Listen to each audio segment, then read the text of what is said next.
हा प्रश्न तो नाहीये. या देशामध्ये विरोधी पक्षानं, जनतेनं, नागरिकांना काय करावं, कुठे जावं, काय बोलावं, काय खावं, कोणत्या भूमिका मांडाव्यात, हे नरेंद्र मोदी ठरवणार, अमित शहा ठरवणार, देवेंद्रजी फडणवीस ठरवणार. या देशात लोकशाही आहे. महाराष्ट्राची परिस्थिती बिहारपेक्षा गंभीर आहे. फडणवीस साहेबांनी आधी समजून घ्यावं. परभणी आणि बीडमध्ये ज्या घटना घडलेल्या आहेत त्या राज्याला कलंक लावणार आहेत, काळीमा फासणार आहेत राज्याच्या प्रतिष्ठेला. आणि त्या भयंकर अपराधाशी संबंधित असलेले संशयित गुन्हेगार आपल्या मंत्रिमंडळामध्ये आहेत. मिस्टर फडणवीस बीड आणि परभणी संदर्भात ज्यांच्यावर लोकांचा संशय आहे,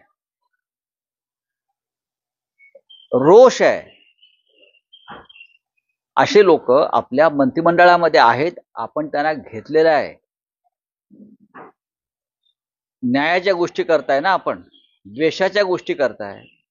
स्वतः एकदा बीडला जा, गेला तर आपण बीडला गृहमंत्री म्हणून.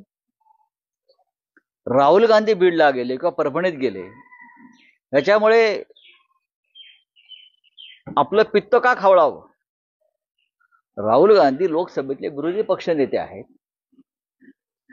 भारतीय संविधानाने त्यांना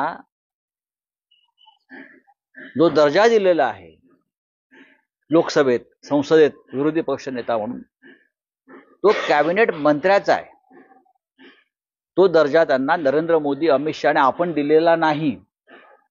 जेव्हा आपल्या हातात होतं तेव्हा आपण विरोधी पक्ष नेतेपद मिळू दिलं नाहीत त्यांना.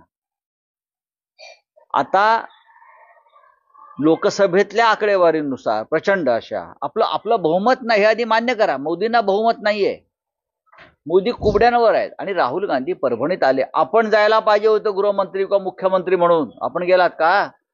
आपल्याला भीती वाटते, जाण्याची भीती वाटते. गेलात तरी बहुतेक सैन्य घेऊन जाल आपण.